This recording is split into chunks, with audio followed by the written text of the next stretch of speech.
What's your favorite central casting extra work story? My favorite one? There's a couple. But there was one where I worked my first day on a show called Without a Trace.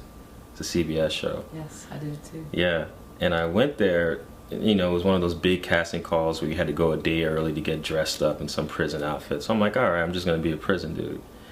Then when we actually went on a set, they had this whole place rented out, the whole prison thing set up, and there was a basketball court. You know, I like to play basketball, I'm a baller. So I just picked up the ball and I just started playing with a couple of the extras. And they weren't pretty good, so I kind of stood out. And the director was like, hey you, I want to use you in this scene. Just do this with this actor and this. I'm like, this is fantastic.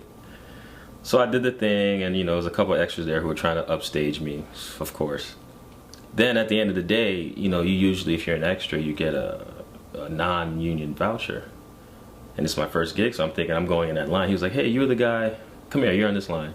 And I remember noticing all the extras just giving me dirty looks, and I was like, okay, what's going on?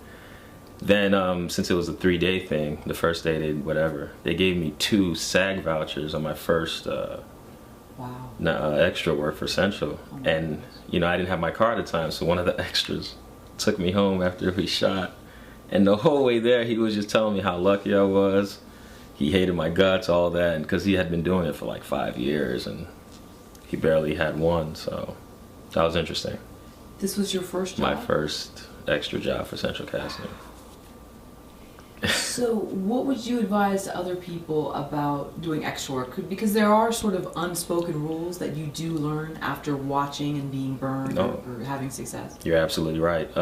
What I learned was just, like I said, like the ins and outs of what you're allowed to do and what you're not allowed to do, because some people try to upstage or even try to get just in the camera sight.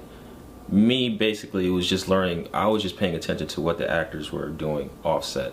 Like, are they one of those actors that just takes their script, throws it away, jokes around? Or is it one of those actors that really just takes his stuff, goes in his room, and falls in love with that scene he did? But that was pretty much it. I was like, okay. And the ones that I knew that were character actors, I kind of asked them certain questions.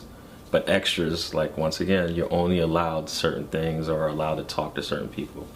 You can't initiate conversation and all that, so I had to learn the ins and outs of being an extra, which is an experience, I'd say.